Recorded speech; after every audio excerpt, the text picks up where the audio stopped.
towns, Dave, towns, not one street villages, but proper towns across this country have utterly failed. We have internal economic sanctions. That is what BEE is. You actually have to build power outside of those structures in order to act as a check against that. And also think a bit more imaginatively about how we can offer these scalable solutions to state failure.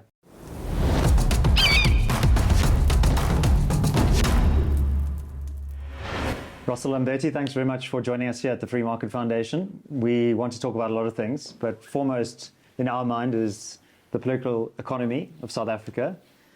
Where are we at this present juncture? We're about 7 or 8 months into the GNU. Recently seen the postponement of the national budget, unprecedented. What's your reading of the landscape at the moment? It's perhaps a bit trite, Dave, to say that we're in a state of flux and quite a lot of uncertainty. I think a lot of people out there will probably feel like the sand under their feet is a bit shaky and a bit loose at the moment. There are signs that the coalition government that was formed last year is not really proving to be a vehicle for restraining ANC objectives, ANC program, which is to deepen state control over the economy. Yes, it tries to do that on a kind of, let's say, a race nationalist kind of basis. And you can get into the details of that, but it's, in essence, it wants to gain more and more control over spheres of the economy. That's what the NHI legislation is about. That's what the expropriation legislation is about. That's what the Climate Act legislation is about, and I could list, several others. We've seen some degree of restraint, marginal restraint, very recently with the DA being able to push back against this VAT increase. And we don't know for sure that that's been taken off the table. What we know is that there's a deferment of the decision to the next budget, which will be held later this month. And immediately after this, the postponement of that VAT increase and the budget, a conversation about a wealth tax emerged, which would be arguably worse, or certainly as bad. And there's also been, other conversations about, well, perhaps the ANC could get the votes it needs from other parties, which starts to maybe even, relegate the DA in its kind of standing. So huge states of fluidity domestically, compounded clearly by a globe that's in a tremendous state of flux. I think the Trump administration is accelerating some of that. I think some of these trends were already in place for quite a while coming. I don't know if this is a long-term redrawing of the global order. None of us can really know that, and we have to wait. Hindsight will be 2020 in 10, 20 years' time. But things do look like they're shifting tremendously. So that is the context in which we find ourselves as civil society organizations, a think tank like the Free Market Foundation, Sakeliga, a business organization that engages in public interest litigation on matters of economic policy and so on. We find ourselves dealing with this increased complexity. Very stimulating time to be working, but also very, very difficult and very tough to see how and where things are going to shake out. And it's a time for, real clear strategy about where we're going and what we're doing with our own individual missions and what that's going to mean in the environment that we're in. Yeah, and hopefully we can unpack some of that strategy today in this conversation. Getting back to the GNU, I think the initial premise of it, the Free Market Foundation was somewhat skeptical of this narrative, but we understood where it was coming from. That in order to check the worst excesses of ANC governance, you needed these other smaller parties, the former opposition parties, some of whom, like the DA, had a track record of governance, to be inside the government to act as a restraint on some of the radical national democratic revolution impulses of the ANC. And the NDR is a socialist paradigm. It's a kind of a two-step process. Use the liberal democratic institutions and multi-party democracy to entrench itself in power, and then once in power, use access to the levers of state power to actually work towards a socialist endpoint. Yes. And this is very clearly documented in ANC literature, going all the way back to 1969, the Correct. Morogoro Conference Yes. in Tanzania. Historical relationship with the South African Communist Party and the ANC really drives that. Socialism is a kind of intellectual lodestar within the party. Combine that with African nationalism, you get quite a toxic mix. Yeah. And so I think a lot of people welcomed this development of the GNU as a kind of a turning of the page. But what we've actually seen, as you mentioned in the beginning of the conversation, the advancement of significantly hostile pieces of legislation, attempts to nationalize healthcare, dilution of private property rights through the Expropriation Act, which is now signed into law. Our organizations are mounting a full frontal assault against the Expropriation Act. But we also have to be honest that we are in a minority of viewpoints who think that this is a risk factor. So where's that disjuncture? Why? And do you think the broader public, the business community that you speak to a lot, are they starting to update their model of what the GNU is? Great question, and I really like how you described the NDR, the National Democratic Revolutionary Program of the ANC. Really well put together. And I think if we just step back with only a few months of hindsight now, the idea that this was all going to be kind of dismantled. Okay, but perhaps people didn't think it would be dismantled, but that it would be meaningfully slowed down. That a handbrake. That the coalition government would put sand in the gears of this thing was always, I guess, kind of perhaps fanciful, just given the level of entrenchment within the state that the ANC has. And this is 30 years of cadre deployment, personnel deployment, deep entrenchment. Number one. Number two, I think the commitment to the cause. And I'm not convinced that a 40% election result constitutes losing control of the country. Could be on the way to that outcome. It could have weakened certain positioning and so on. But ultimately, we have the ANC in the driver's seat, the dominant partner, which could probably govern as a minority government. Yes, there's constraints to that.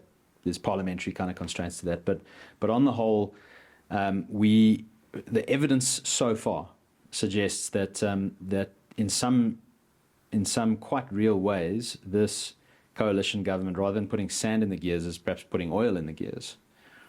Or it's that the dominant partner, the ANC, feels threatened enough that it feels like it's time to kind of accelerate its policy program. And as it tests the waters in doing that, it's finding very little resistance within this coalition government. Now we've seen something like resistance in this budget dynamic, but in other areas we seem to be seeing either no resistance or something like an anti-resistance, something like a cooperation.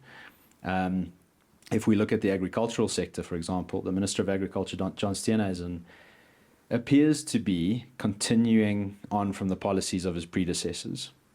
There doesn't seem to be any meaningful material change from those policies.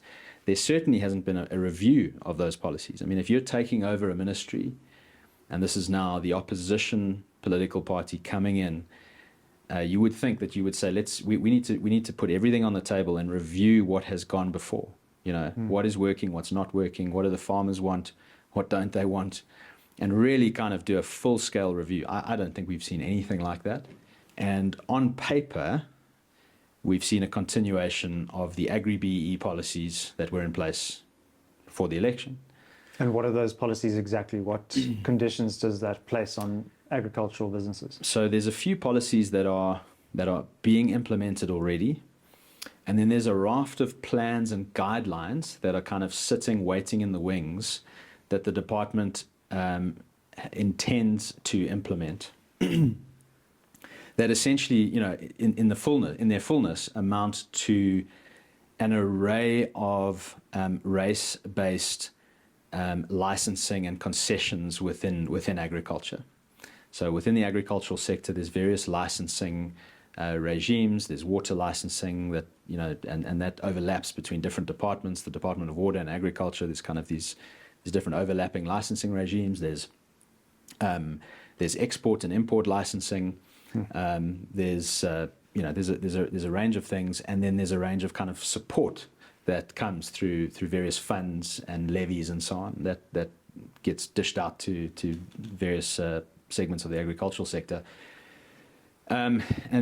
These constitute a kind of, so the full plan constitutes a kind of full race-based program for the agricultural department.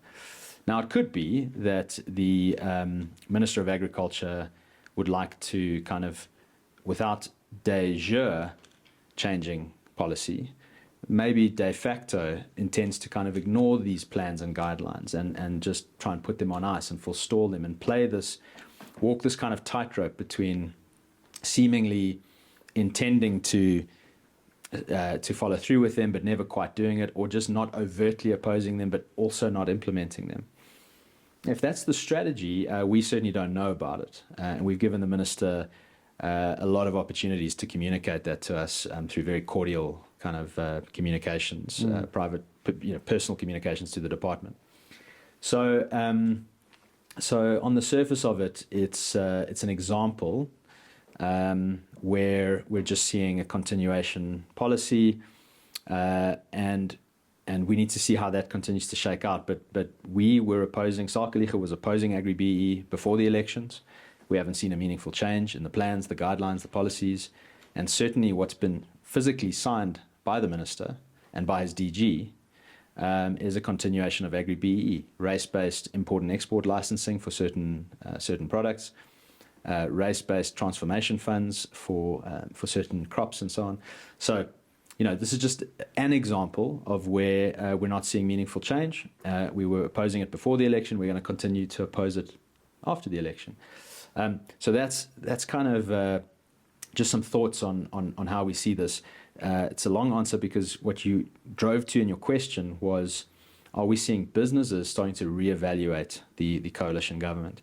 From my vantage point, given the interactions we've had with small, medium, and also very large companies, is that there's a growing skepticism about the efficacy of this, and I think of this government. And I think when you have an election, you go through quite a well-publicized process of negotiation, and you come to this coalition government, so-called government of national unity, that purports to be a new direction, to be a government of some compromise, constructive. Business communities kind of in July last year hailed this as a great new optimistic direction, and then you get a raft of signed laws and pieces of legislation that are harmful, that will not improve the growth prospects of this country, that continue to racialize the economy, that continue to bureaucratize the economy, that continue to push for state control of the economy. At some point, you have to stand back and go, you have to question what's going on, and there will be, maybe some exceptions to this at the margins, but on the whole, the overwhelming perspective that you get, the overwhelming perception that you get as you look at what's coming out of this new government, is a continuation or acceleration of socialistic policies. So at some point you kind of got to go, this isn't working. How, it's what's in the box is not what was on the box last year, July or June or whenever it was. And I think my sense is that there's a strong realization to that, not just at the kind of small business level, but and I can't necessarily speak for the top echelon kind of corporate South Africa, but large privately owned businesses, good businesses, several hundred million, several billion rand turnover a year businesses, are looking at this and seeing this is not working in our interests. Yeah, and ultimately we have to judge the government on these outcomes. I think there was a lot of institutions, individuals who were prepared to give the benefit of the doubt 9 weeks into the government, but we're now 9 months into the government. And we need to judge this government on these outcomes, on the policies and the developments that we've observed.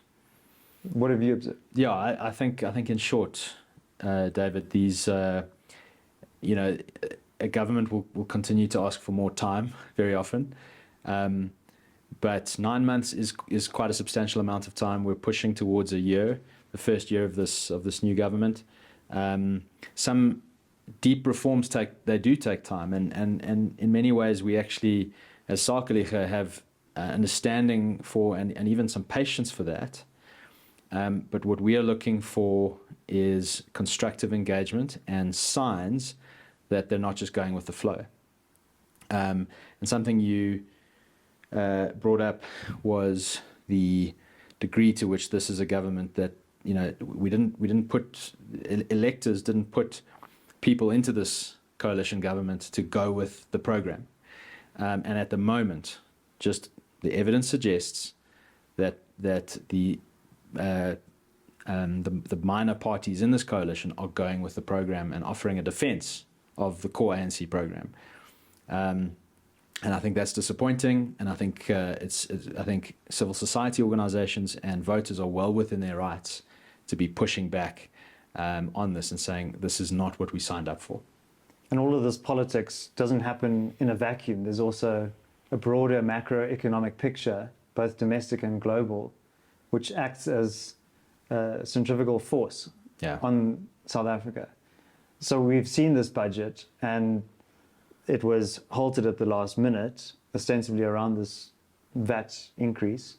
We as the Free Market Foundation welcomed the postponement because we were very concerned about this proposed 2 percentage point increase in VAT. Yes.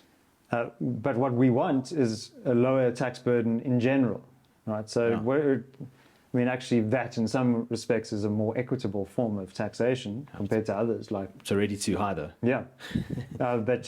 So it doesn't help if we now have a wealth tax or an increase in personal income tax, because that's going to trigger even more capital flight out of the country. Absolutely. And, I mean, it's astonishing that tax increases are even anywhere near the conversation in the budget, rather than deep spending cuts, significant spending cuts, many of which can be obtained quite easily.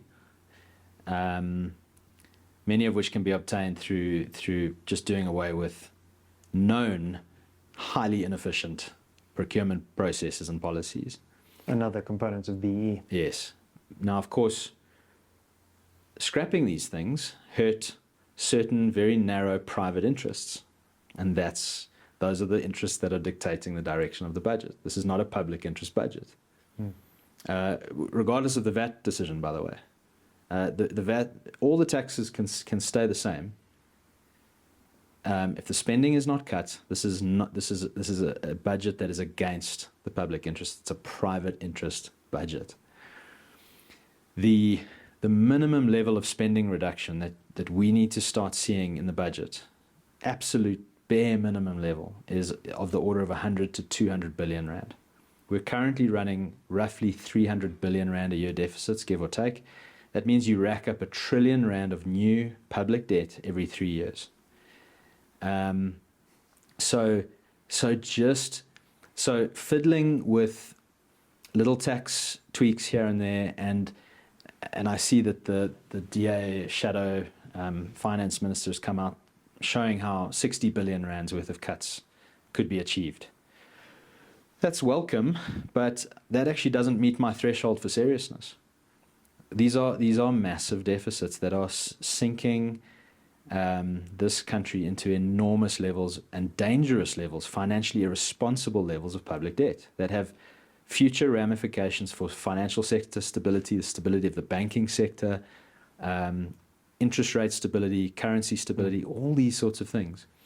So that a VAT increase that raises a few tens of billions is even part of the conversation is completely ludicrous. The only conversation to be having in the short term is where are 1 to 200 billion rands worth of cuts going to come from, and how will the budget be balanced over the medium term? And when you look at the scale of waste in public procurement, this is absolutely doable without without cutting people's social grants off, without being, nasty in any of those kinds of ways. The point is, you can actually do this just by cutting waste on procurement spending, and then of course wasteful departments. And then you can add to that, because actually the country needs to cut 500 billion rands worth of spending and start running meaningful surpluses to start paying down this enormous national debt that's racking up a huge interest bill.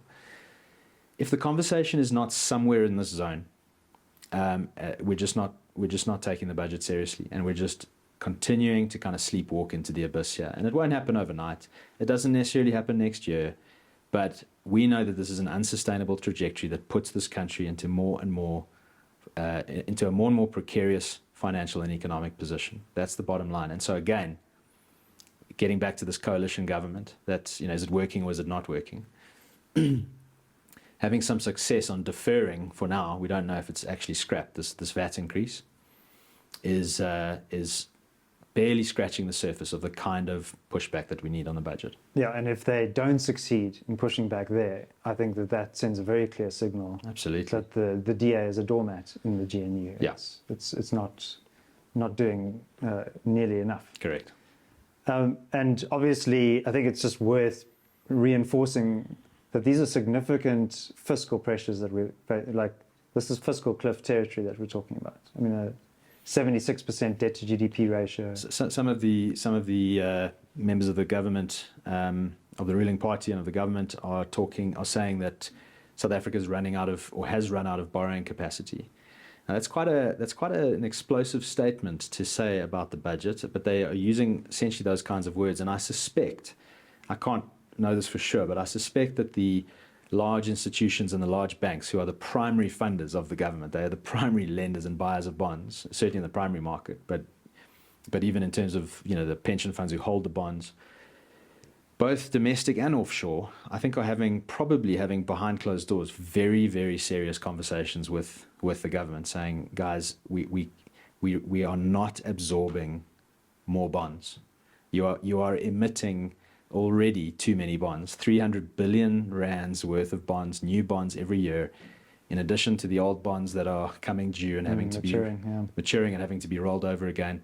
And so I think there's a little bit of a red line being drawn by these institutions, and that's what's put this pressure on, because to propose a VAT hike of 2% in a stagnant economy where people are taxed to the hilt and where VAT impacts people across the board of society, when you're a party that did lose an election or didn't get 50% in an election and are in many ways on the back foot through international pressure and so on, to then propose that shows some kind of desperation, and yet an inability to cut spending.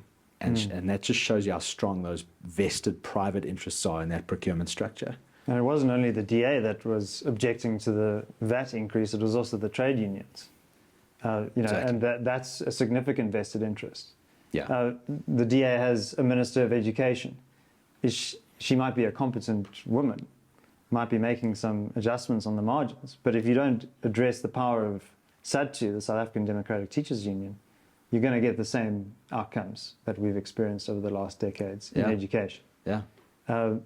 So, I mean, if we look at this international context, we also see a big headwind coming from across the Atlantic in the form of the Donald Trump administration in Washington, D.C. And it's been very interesting, I think, to observe the reaction, particularly in the media establishment in South Africa. There's a lot of righteous indignation from the government, as you would expect, a lot of defiance, which I think is a very bold choice of actions in response to the United States. But the kind of the reflex is, well, we won't be bullied. We're going to look elsewhere, and we have BRICS partners behind us, and we want to establish this new world order, which is at odds with the Washington Consensus. You can argue whether the Washington Consensus still exists anymore under Donald Trump. But many of the things that the Trump administration is saying are the types of topics that we've been talking about today in this conversation: the ratcheting up of race-based laws, diluting of private property rights through the Expropriation Act. Factual. Yeah. And the locus of control is with us as South Africans. We can choose to abandon these hostile policies. And I think Donald Trump his great crime is to point out that the emperor has no clothes in South Africa. You would have read James Myburgh from Politics Web put out a great little post on this about the ANC broadcasting on two channels. There's a channel for the domestic audience and which is race based.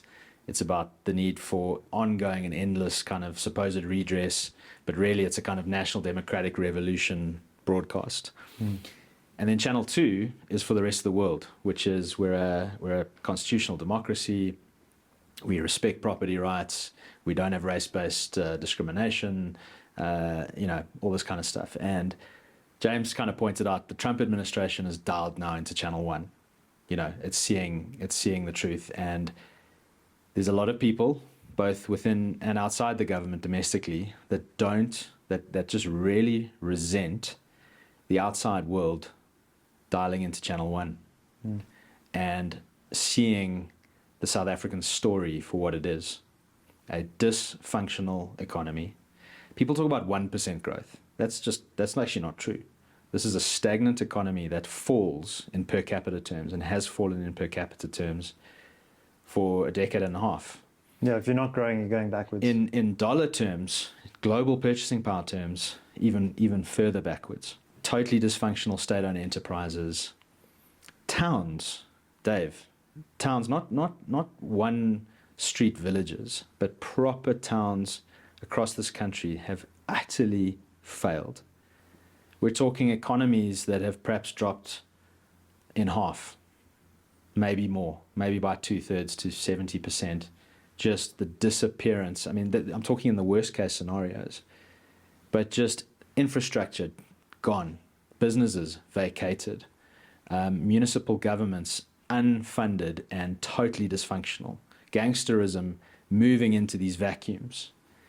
You get people who hear Trump's executive orders and his description of what's going on in South Africa, and they'll take a selfie on Table Mountain and joke about, look how hard life is. Trump's obviously wrong because look how hard life is for us in South Africa. The following week, they're complaining about the water outages and the electricity going. They don't see what's going on in large parts of this country. They live in the urban centers where there is growth because there's depression everywhere else, and there's this huge influx into the urban space, and so there's activity. That's very temporary. That's artificial. And not only that, we might get into this in a bit, but that in itself is putting enormous strain on the metros. And so the metros, which were always the functional kind of parts of government, and it was these smaller municipalities that were failing, the metros are starting to undergo a kind of rolling failure. Joburg experiences this on all sorts of dimensions. You get better run metros like Cape Town, but nonetheless with significant challenges and a huge strain of population influx.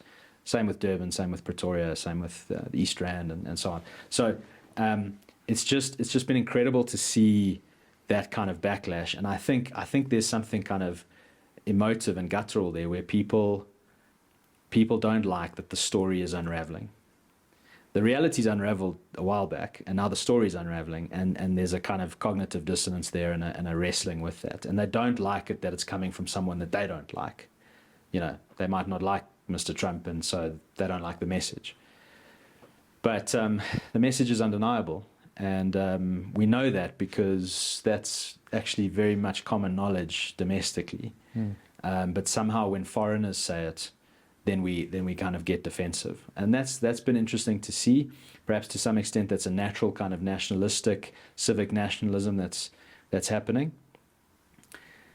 If that can be harnessed for reform, so that in other words, if the energy could be, let's make things here so that Trump is actually wrong. Fantastic. Let's prove the American president wrong. See it as a challenge. Yeah, but at the moment, what we've seen in several respects, the initial response to this international pressure is kind of a verbal doubling down.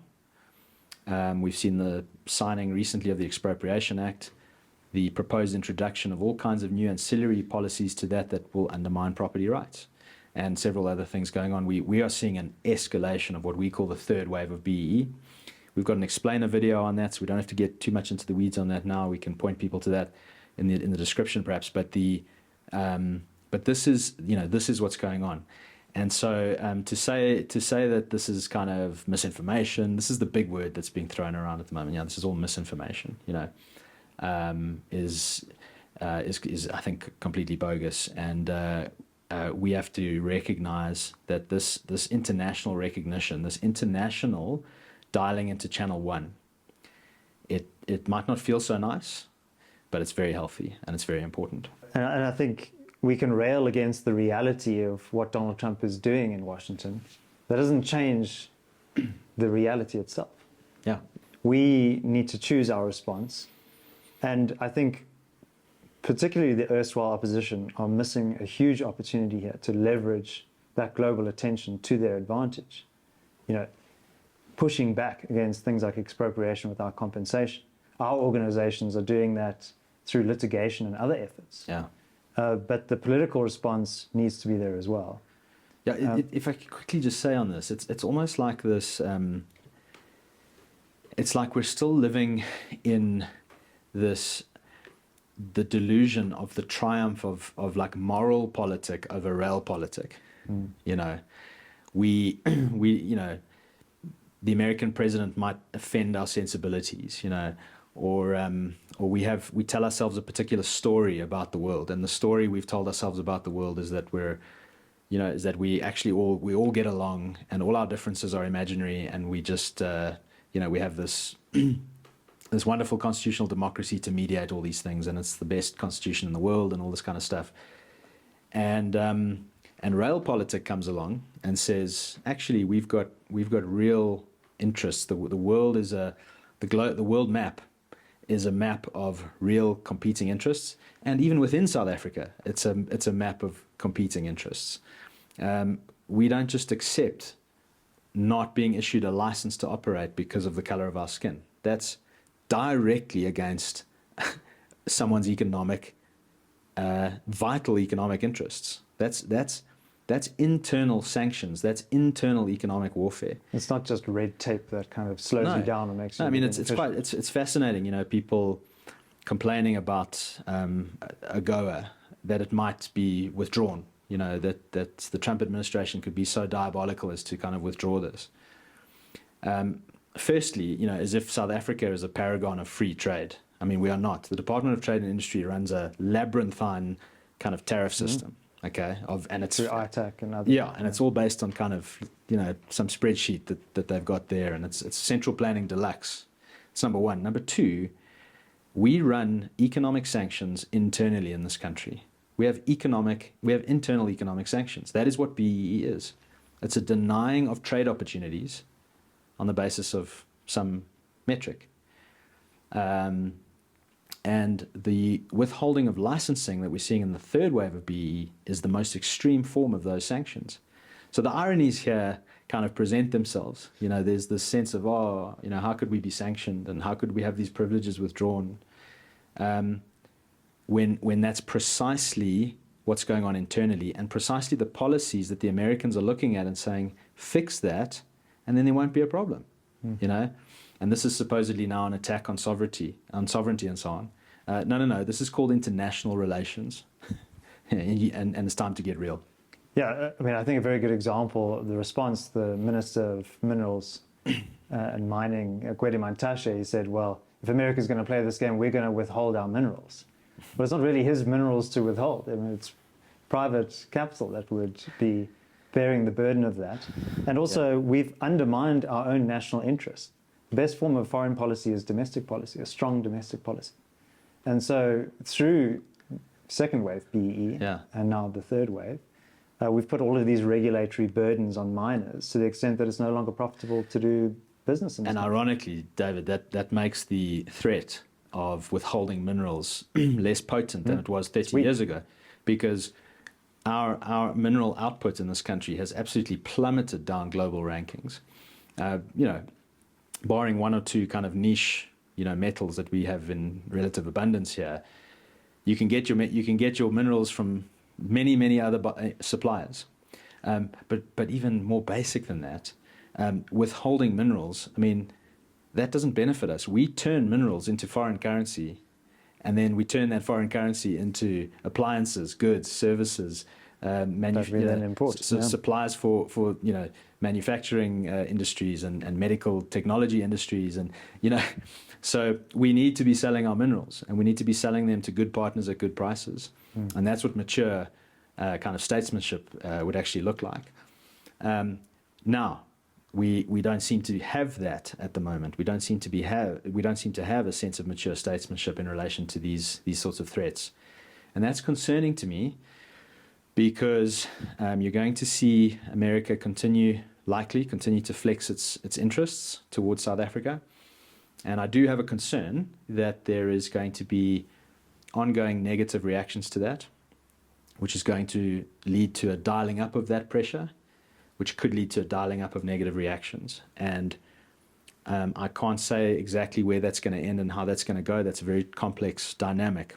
But I have seen several examples of countries around the world where America or the West has dialed up sanctions, and there's actually been a very negative response, and that kind of can actually spiral into bad places, where there's a doubling down on both sides, and you get this kind of real sort of calcification of positions that could make our jobs tricky domestically.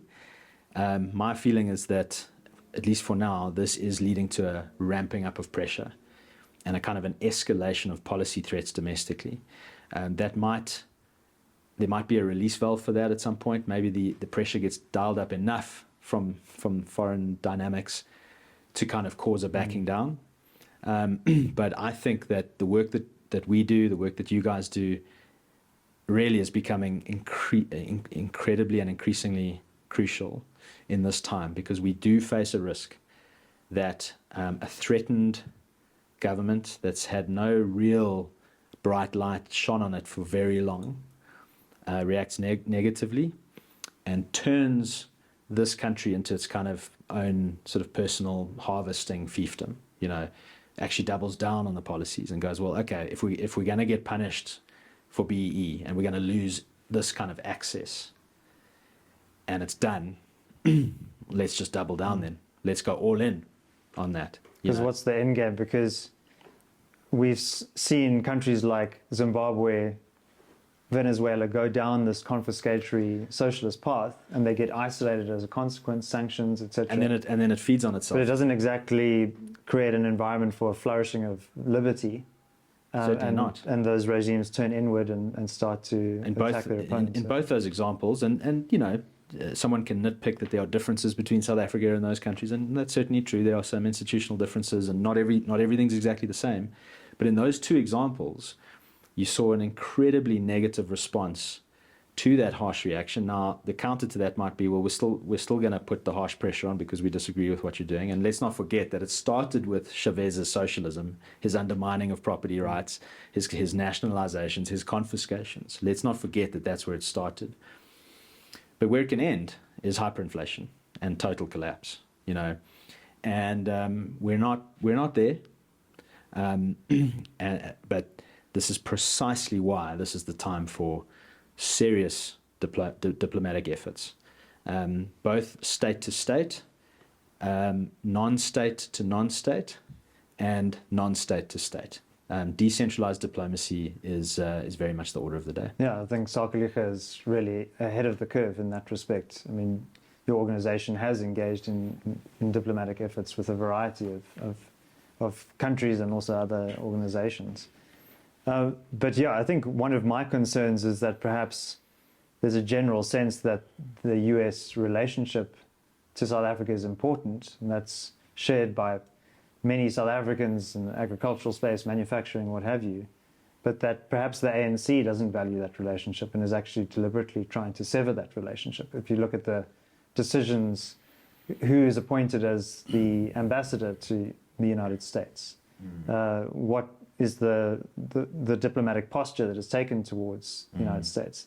And I think the Trump administration has been very effective in its engagements with Colombia and Canada and the Greenland example, where they know the extent of the bargaining power that they have. Yes. That if you threaten Canada, very quickly you'll get some kind of response because that relationship is important. Yes. But maybe that strategy won't be as effective in the South African example. What I'd like to maybe pose to you is why? Is it hubris? Like, what makes our government sit there and go, we don't need this relationship to be so good, you know? Do they really believe that, or is it just complacency after from decades of everything you say and do in South Africa, guys, is great, and you're just going to get access, and you've got the moral high ground, and that's the way we are. I mean, perhaps they've just been. Is it like that they've been lulled into that, or do they perceive like a hard politic ability to pivot away from the US to? I mean, people talk about BRICS. I'm not sure that's actually even a thing, but yeah. Look, maybe we can't get into the whole relationship with Iran in this conversation, but I've had conversations where people suggest that there's a resource component to that, patronage component, but also an ideological aspect to it, where I think the relationship with the United States has always been, again, on this kind of two channels kind of level, where at various fora, the ANC government has been happy to denounce American imperialism on the one hand, but then also to take PEPFAR funding on the other hand. And I think the kind of post-Cold War institutional global arrangements have allowed that to kind of happen. Yes. But I think Trump has really ripped away that consensus. And so now the ANC can't play that game. They're either friends or foes. And I think perhaps they're moving towards being foes, and quite intentionally. Yeah, and I mean, if this order is changing as rapidly as it looks like it might be, really interesting question as one spans the globe is who's going to change with it, who's going to adapt quickest, and who's not. A country like India, I think, is engaging in a very effective strategy. India is part of BRICS. They've had a historical conflict with China. They had border wars, and even within recent years, they had conflicts, not hot conflicts, but people beating each other with sticks in the Himalayas. No, but they are prepared to engage. I think it's so important that you raise India. Friends with America, very good friends with America. Trade with Russia, part of BRICS. I don't know for sure, but seem to keep kind of silent or neutral in the Middle East kind of situations, are able to manage those relationships maturely. Might have a bit of tension with China in some respects. They have a very similar sphere of kind of influence. So I'm not an expert on Indo-Chinese relationships, but this is mature. This is like very mature international relations. And acting within the national interest. What's in the interest of India? So throwing tantrums when things don't go your way in international politics is definitely not the mature approach. Sorry, you were going to add on. I guess the point is Charles de Gaulle's famous aphorism that countries don't have friends, they have interests. Yeah. And what is South Africa's interest? Yeah. But yeah, maybe we should zoom right in from the international to the domestic and get a bit more granular. And Sakeliga has been doing some fantastic work in trying to arrest the decay of some of these hinterland or platteland kind of municipalities that have collapsed, and how do you protect business interests in a context like that, because there's still a lot of value there to be preserved. And we sit here in Northwood's house in Johannesburg, an emblem really of the greatness of old Johannesburg and the wealth that was created here. And we certainly have a beautiful view behind us of northern Johannesburg. But when you get down into the ground level, you see a lot of the symptoms of misgovernance. Below all those trees. Yeah. I often joke that Joburg is nice from far, but far from nice. But yeah, so, and I think part of the conversation, should be around the effects of centralization. That we have this vast metropolis that is equivalent in size to some other cities like Los Angeles or Mexico City, that is governed over there in Braamfontein, or rather misgoverned. And the mayor, I often challenge people to name who the mayor of Johannesburg is. And, Don't ask me on camera. yeah, well, don't worry if you don't know. It's you're not alone in that.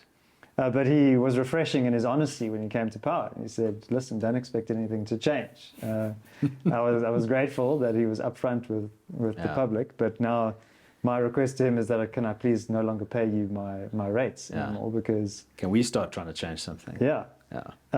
You know, and I think that a lot of people, there are communities here, schools, businesses, institutions that people care about. And they don't just want to join the great backtrack down to Cape Town.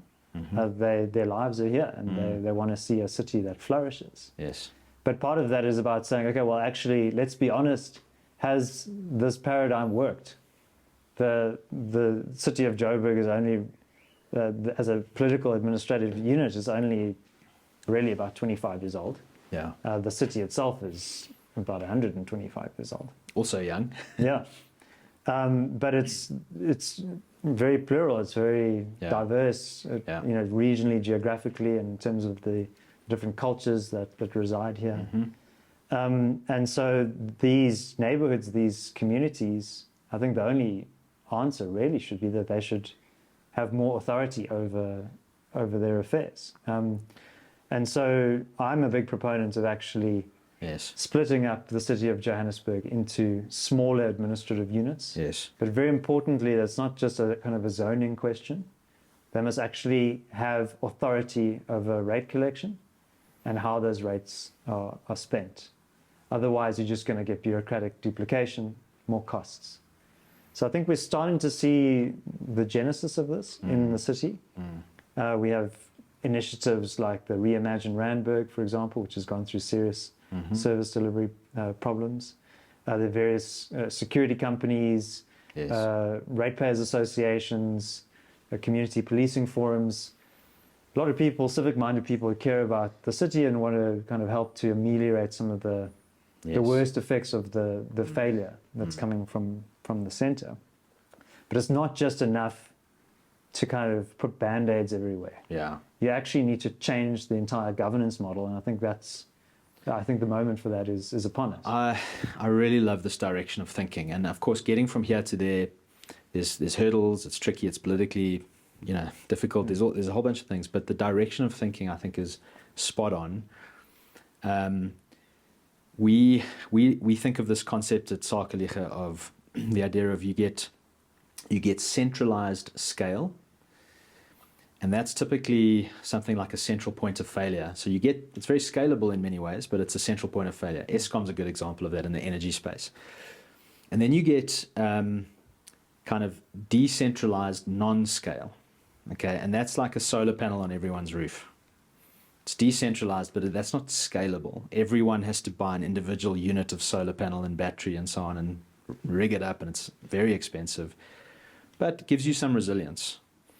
But there's something very beautiful in between, which is decentralized scale.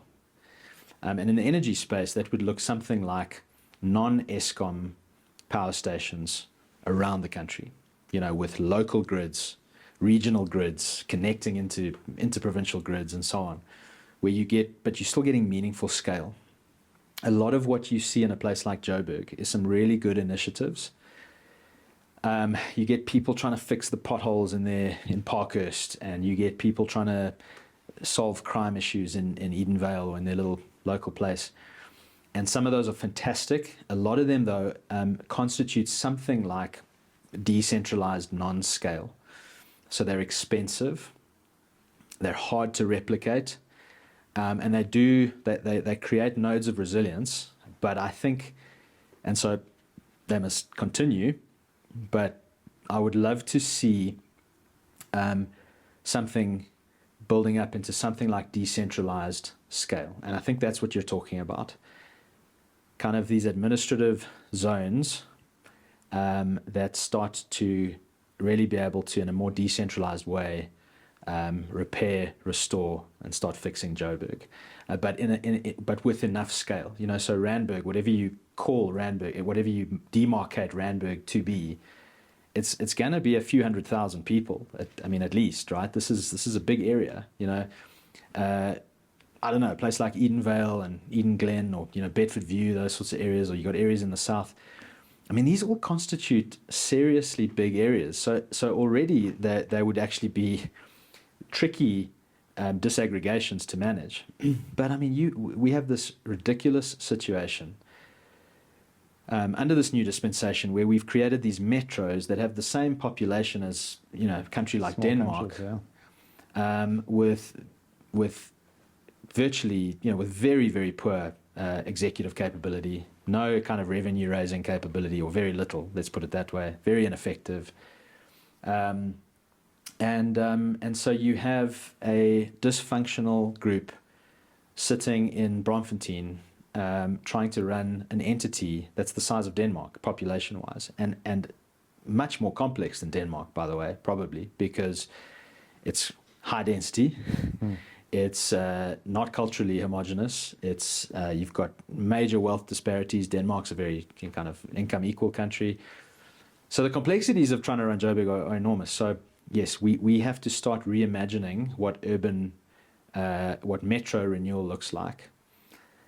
De jure on the books, it seems to me to be a very difficult concept to politically get there, because the cities were set up like they are for major redistributional purposes. Wealthy ratepayers in Sandhurst or somewhere in Joburg are going to subsidize Soweto or Alex or what have you. However, even if you concede that kind of redistribution imperative, I think you can still get it with a lot of this decentralization, quite frankly, by breaking up Ekurhuleni, breaking up Joburg, breaking up Pretoria. So I really like the direction of thinking. How we get from A to B, we haven't gamed that out clearly. Most of our work happens in small town municipalities where we're trying to create the jurisprudence and the legal precedent for real kind of recovery and for well-organized non-state entities to be able to take over core functions of those towns. My sense is that there could be a similar model in the metros, but at that kind of local intra-metro sort of level. I love the direction of thinking, and I think if the Free Market Foundation continues to pursue that line and advocate for it, and maybe even start thinking through the kind of avenues or the realistic channels, not just de jure, but maybe de facto, of how we get there, I think that's very valuable. Yeah, and I think it's important to have the blueprint for that, and that's the role that we see ourselves playing. So people often ask me, well, I don't have time to go fill potholes on the weekend or join a night patrol, and I think that is a valid concern.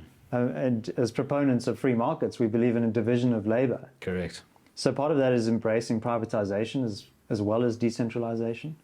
To say there's nothing fundamental about the reticulation of water that should be and professionalizing these services. That's also where the scale comes from. So one guy fixing potholes that doesn't scale. So yes, by all means fix the pothole, but that really isn't a scaled solution, and it's very expensive per unit. So actually professionalizing something at a level of organization, and that means coordination, and that means a bit of politics, not in the political party voting sense necessarily. It just means that life's complex, and if you want to get things done at a reasonably aggregated scale, even just in these suburbs below us here, you're going to run into the WhatsApp groups that are angry, and you're going to run into people with different ideas of how to do things, and so there's a kind of local diplomacy to latch onto the broader topic we were talking about earlier that requires. And so yes, it's privatization meets kind of, I think, so it's for-profit execution capability meets some kind of non-profit structured entities that are non-state as well, that can kind of facilitate the quite complex coordination that's required at reasonable aggregation and scale. And so that might sound very abstract to the viewers. It is a bit, because to concretize that is difficult, and it means different things in different areas with different dynamics and different income groups and all sorts of things. But we're talking about meaningful, coordinated solutions that are outside the that can be within the state paradigm to the extent that formal politics allows for this decentralization, if possible, but outside the state paradigm if necessary. Yeah, and I think that's a very important mindset shift as well. That it's not just about voting harder and hoping that better political leaders come along that can now occupy these seats of governance, and then things will start to turn around. You actually have to build power outside of those structures in order to act as a check against that. And the consequences are quite dire. Just south of us, I mean, I am part of a running club that starts off in Park View, and we go for long runs through the Joburg CBD. And you see the consequences of capital flight in suburbs that used to be very prosperous. Hillbrow, Yeovil, Berea.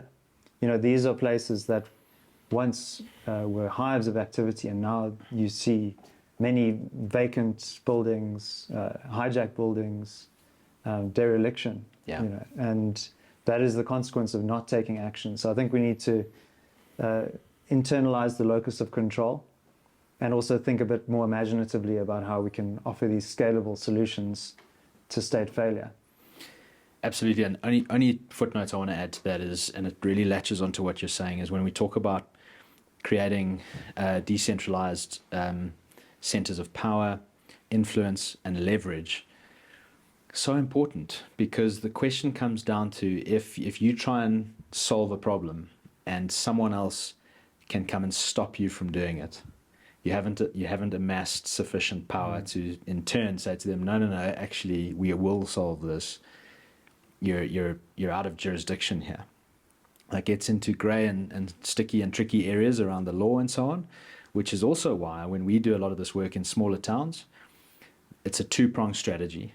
There's an organized entity that can execute on mission, and there's a litigation strategy in parallel to that creates the space through real concrete litigation that allows the space for these entities to work and to start taking authority in these towns for the public interest, for the good of everyone, because having water is better than not having water. There's no debate about that. It's not a political issue.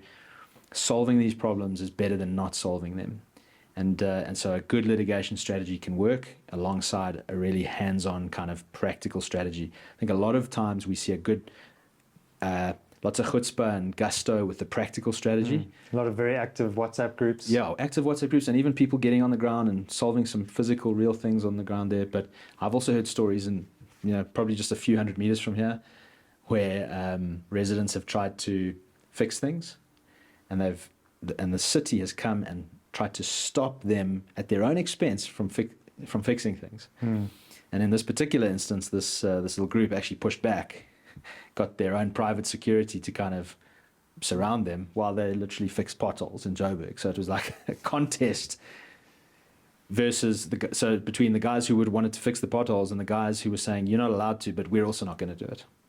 Really crazy situations. But imagine those kinds of efforts. Imagine 1,000 of them happening in Joburg today. The city cannot react to that. And so, we're getting there. We got to try and really figure out the paths and mechanisms to this kind of outcome. Yeah, nobody wants to see state failure, but there's also an opportunity there. Yeah. That as the state becomes weaker, independent civil society groups from the bottom up can start to fill the void left by the retreating state. And we have a choice there as well. That this can either be a disorderly process where you have criminal gangs and syndicates coming and taking over and filling that void, or you can have responsible civic organizations that are rule-bound but also bold in acquiring power and building value for the future for all South Africans. Yeah, absolutely. So I think that's what our respective institutions, our organizations are trying to achieve, and we hope that many South Africans can see the value there and support our cause. Dave, great to chat, and would love to do it again in the future. You've got such a lovely venue here at Northwoods House, and I'm glad we got into some really important topics today. Thanks. Thank you for the conversation, Russell.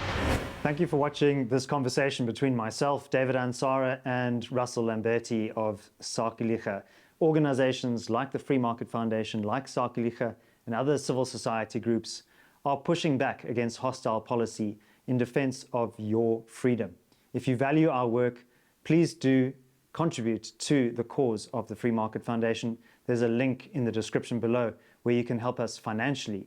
And if you can't help us financially, you can assist by liking this video, subscribing to the channel, and also sharing this content with your friends or family. My name is David Ansara. Remember, stay free.